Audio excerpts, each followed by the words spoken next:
Papaliwanag ko lang. Kung bakit natin ito ginigiba, ha? Oh, yan. Tignan mo, oh, ang materialis nito talagang pang-building, ha? Ang tataas. Ha?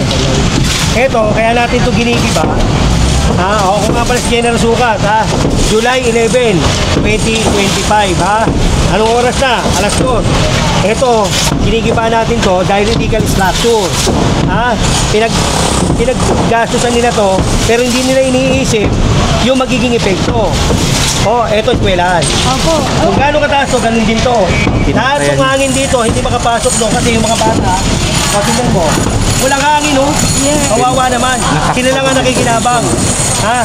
Naitayo ito, walang permit. Walang DPWH na na permit. Tapos illegal construction, obstruction, lahat ng pwedeng nandito. Nagtataka ako bakit naitayo ito. Isa pa, anong ginastos dito?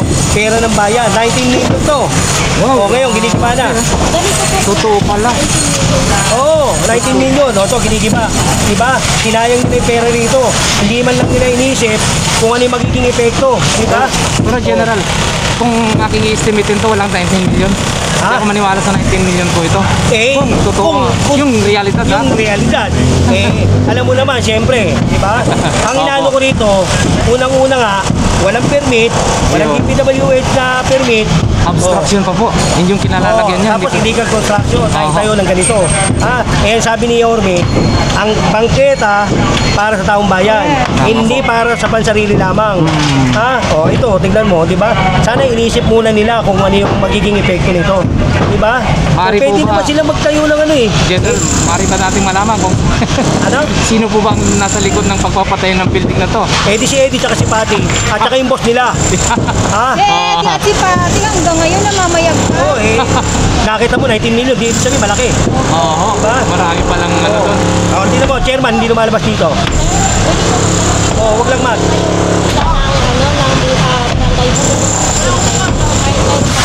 Marami pa to. Marami pa tong itong mga itong mula ngayon na pag-upo ni Yorme, lilinisin na uli natin yan. Kahit na barangay yan, kahit police station yan, basta mali yung structure, tatanggalin natin. Yung nandun sa middle pa, Arten, nung Miyerkules, pinasilugan doon, 3 buwan na yun. Ngayon, tingnan mo, malinis na. Ilinis ko, ilinis ng engineering department, ilinis ng MDRRMO, ilinis ng DPS. Tulong-tulong. Kasi sabi ni Mayor, tulong-tulong tayo. Linisin natin ang Maynila. Pagandahin natin ang Maynila. Diba? Ngayon, tingnan mo, wala, malinis na ron. Diba? Kasi yun, yung mga nasinugan doon, pwede naman nilang ilagay sa mga evacuation center Hindi nila nilagay. Nilagay nila sa kalye. Paano kung masagasaan yun? Yung truck doon, mawala ng preno, maraming mamamatay. Diba? Ngayon, nilipat namin sila sa barangay, sa mga cover court, sa evacuation center. At least safe sila ron. Hindi sila maano. Wala man lang lagsak ko na, walang magiging muntik pa may mapanak doon. Kaya sir, marami po talaga kababayan na nagkakailan. Maraming lagsak ang halaman na alam mo ito, kung Maynila, dapat ito, dapat itong ginagaya, modelo. Ginagaya naman tayo ng ibang lungsod, di ba? Kasi magaling yung mayor. Tama mo, Sabi ko sa inyo, ngayon, lalabas na, General Sukat. Ako na yung mag-ano. Jen, patiin mo muna yung mga viewers mo. Nga pala, yung mga viewers. Ito kasi si Miss July, nakasama ko to. Pero may mga vlogger na hindi ko naman lalatin. May mga demonyo. Pinagkapirahan ako. Pinano ako. Quiet na, Jen. Pero yun, wala na sa akin yun. Sana, ako, nakisama ako. Diba? Sinisira pa ako. Nasa sa inyo na yan. Mga bagong vlogger kayo. Ito, hindi na bago to. General, pwede rin po ba kami makasama sa mga susunod niyo pa pong tingnan natin, ha? Kasi ang gusto naman ni Mayor, ma-expose ang ginagawa ng City of Manila. Yan. Lahat ng gagawin ko, ipapakita natin yan. Transparent tayo. Lahat, maglilinis tayo ng kalsada, maglilinis tayo ng kanal. Ayusin natin ang Maynila. Bilis kilos, action agad. Tama ba? Tuwa sila. Wala nang harang, Wala nang harang, ngayon, magkukuha na yung mga yan. Masaya na sila, di ba? Kaya lang, nangihinayang ako na pera ng taong bayan, ginastos nila rito. Tama po. Oo. Ito, alam ko, project ng congressman to. At saka ng barangay. Hindi ko na sasabihin ko ng pangalan. Ha? Oo. Alam na nila yung Alam na po yun. Alam nila na yun. po na. O sige, magkanta nga po ulit sa inyo. Okay po, sir. Ha? O, General Sukat. O, mapapanood to sa buong mundo. Uli. O, lalabas na ako. Diyan, yung mga viewers ko po sa akin, batiin nyo. O, yung mga viewers na nanonood kayo ng live, o yan, makikita nyo na uli ako sa kanya. Ha? At saka ito, ang departamento namin ng City of Engineering sa pamumuno ni na City Engineer Armando Andres at ang aking epe si Engineer Alejandro Yambao. O yan, kung meron kayong problema sa inyong mga magpunta lang kayo sa engineering. O ipakita natin kung ano yung pwede natin magawa. Tutulong tayo. Tulungan natin ang Manila, linisin natin. Make Manila great again. O, ayan, tingnan mo tutulong. Ayos na! Ayos. Yun. Ayos. Ayos. Okay. Sige. Maraming salamat po. God bless po, General.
Alright, isang mapagpalang hapon po sa ating lahat, no? So ngayon nandito na naman po tayo muli sa may Barangay 313 Zone 31.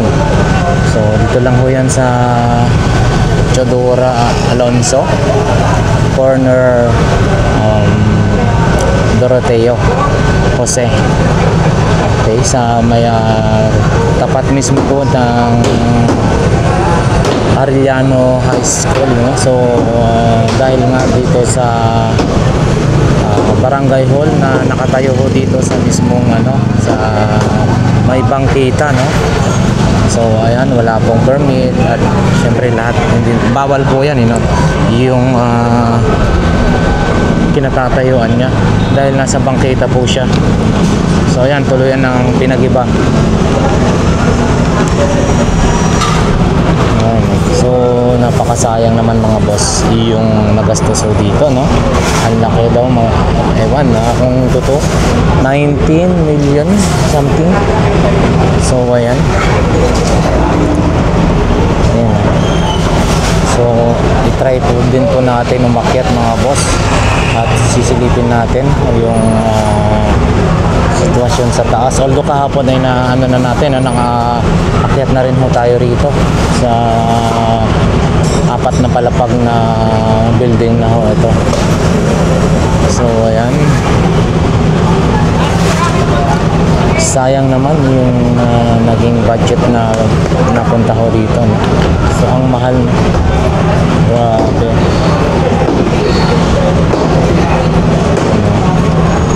Kung itinulong na lang sana sa mahihirap po yan, siguradong madaming natulungan mga boss.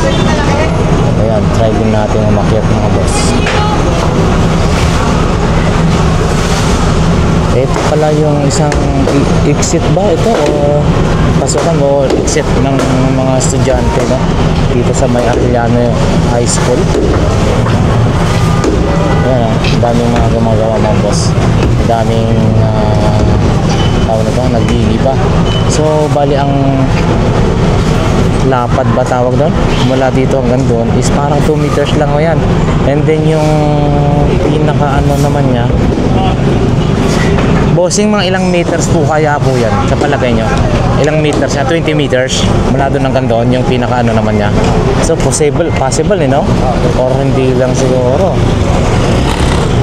Oh, baka nga iyon, 18 meters na, mga 30 meters. Possible 30 meters mga boss. And then yung ano niya is 2 meters lang. So, ayan.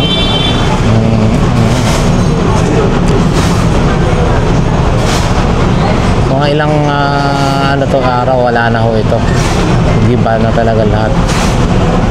Sayang na, napakalaki na yung ginastos ho rito. Pero mga boss, so try nga natin yung umakyat mga boss.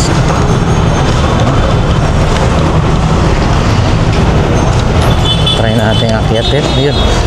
Okay naman ngayon, malinis-linis yung wala na masyadong bato-bato, nakakatakot. Lalo nakahapon mga boss, grabe ayan, talagang tuluyan ng winasak. Sayang. Yun, yung naging ang galing din yung ginawa nilang kisame nito, siling niya ay Hardiplex din. Magaling. Yun and yun, usually ganyan talaga yung paggawa niya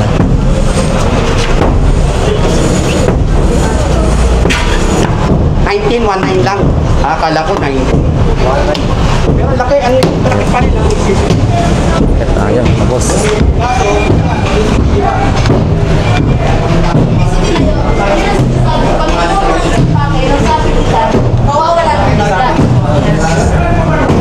Sige, ano po tayo Uy.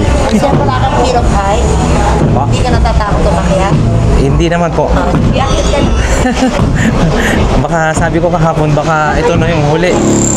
Masasabay ako sa isang taas. Oo, okay tayo sa Opo, andun si ano Andun na si... tapos na po. Third floor po ito, ma'am, no? third floor. Third floor. So, ayan mga bossing. Dito ka lang sa gilid para hindi masyado na. Ayan mga boss. Dahil mga wap, walang ground. Ang eskwelahan to mga bossing. Wow, grabe.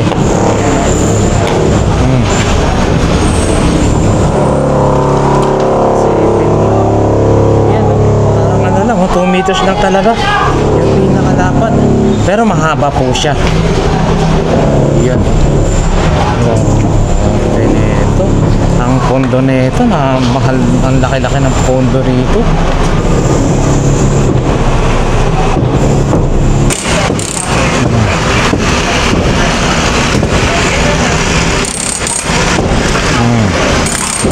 Testing nga natin ang magano. Ayan Wow. Yeah, testingin ko nga yan. Try mong anda. Baka mo lang pakihabol. Ito mo.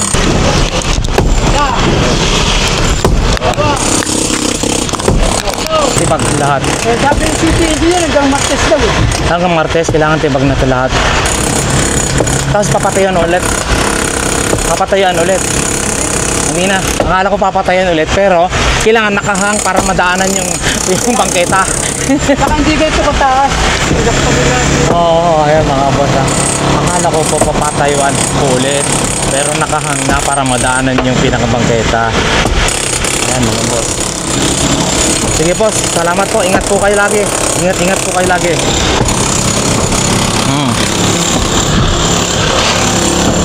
Ayan mga bossing.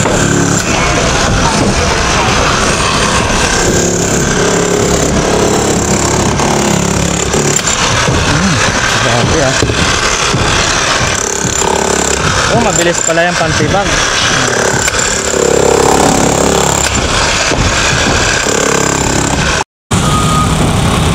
Ayan mga boss.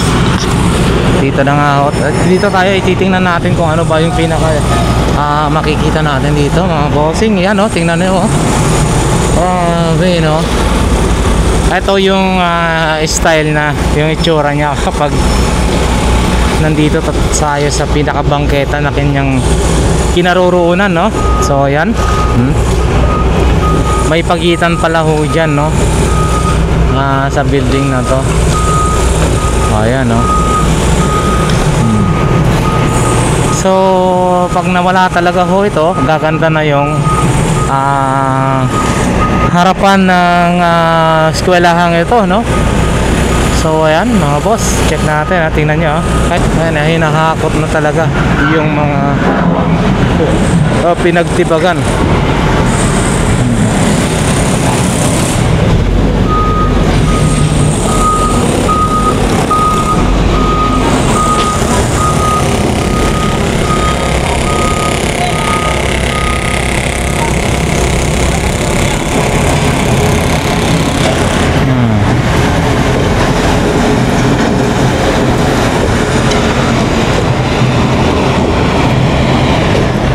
Siguro hanggang Martes daw ho ito, no? Next week kaya? Or depende ho kung matatapos talaga ho ito, no? Kasi ang laki rin, ang dami pa talagang titibagin niya, no? O bukas is Sabado. Sabado, Linggo, wala silang pasok, mga boss. Ay hindi po kakayanin ng hanggang ano to, hanggang Martes.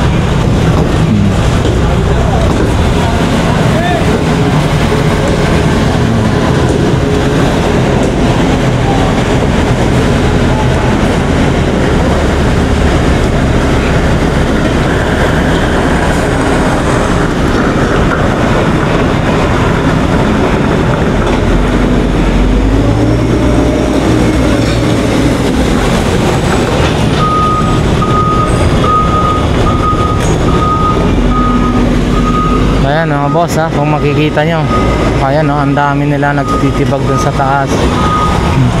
Grabe no, ang init. And then syempre tiyagaan lang. Tinesting natin kanina mag-try na magtibag, kaso medyo talagang pag hindi ka sanay sa trabaho ay siguro mga 100 lang na masok ka ay hindi ko alam, baka gutumin ka na kung manghina ka na. Baka maghanap ka na ng kaning bahaw, no? O kaya hanap ka ng merienda, kasi manghihina ka talaga. Hindi dumaan sa tamang proseso mga ganito. So ayan mga boss, bukas mag-update pa po tayo ulit dito, no? So ayan, para sa aking mga solid subscribers and viewers, maraming salamat po. And then kay General Sukat, maraming salamat. Maraming salamat po sa iyo sir, no?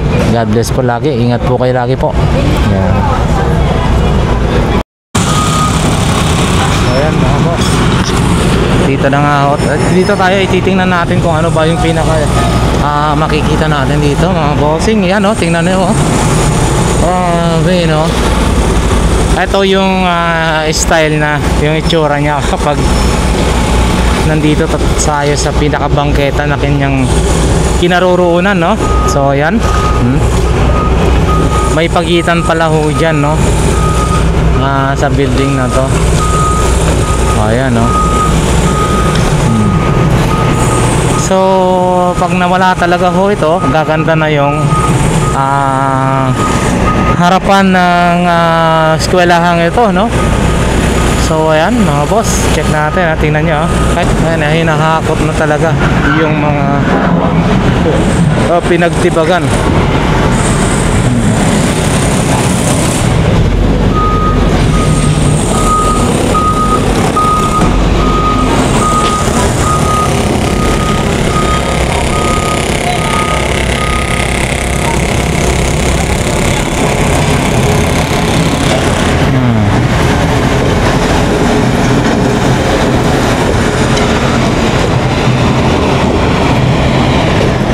Siguro hanggang Martes daw ho ito, no? Next week kaya? Or depende ho kung matatapos talaga ho ito, no?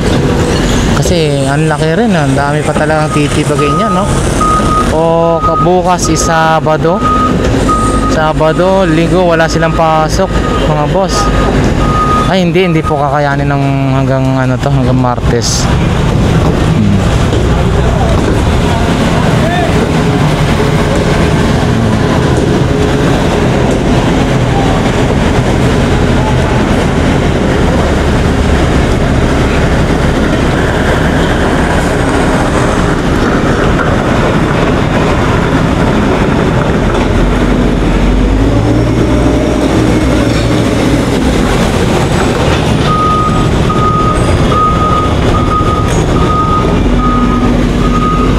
mga boss ha, kung makikita nyo. Ayan no, ang dami nila nagtitibag dun sa taas. Grabe no, ang init. And then syempre tsagaan lang, tinesting natin kanina mag-try na magtibag, kaso medyo talagang pag hindi ka sanay sa trabaho ay siguro mga 100 lang na masok ka ay hindi ko alam, baka gutumin ka na o manghina ka na. Baka maghanap ka na ng kaning bahaw no, o kaya hanap ka ng merienda kasi manghihina ka talaga.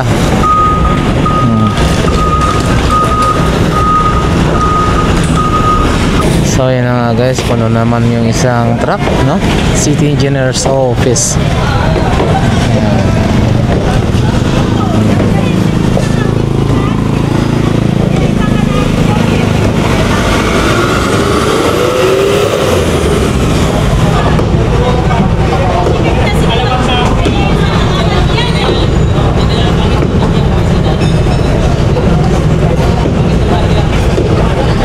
So alright mga boss, siguro hanggang dito na lang yung ating update for today dito sa may controversial na 19 million na barangay hall daw po yung pagpapagawa no. Grabe, medyo parang hindi ako maniwala dito sa ganito na 19 million. Pinagiba po ito dahil marami siyang hindi nasunod na alituntunin no. Una-una, bawal yung kinatatayuan niya, bangketa. Pangalawa, walang permit. And then syempre yung mga iba pa, marami pa no, hindi dumaan sa tamang proseso mga ganito. So ayan mga boss, bukas mag-update pa po tayo ulit dito no. So ayan, para sa aking mga solid subscribers and viewers, maraming salamat po. And then kay General Sukat, maraming salamat. Maraming salamat po sa sir no. God bless po lagi, ingat po kayo lagi po. Ayan. I don't know if I'm strong enough. I've never been the kind to give it up, but this time I don't know which way to go. Somewhere I've already been. Am I really going back again this time? This time I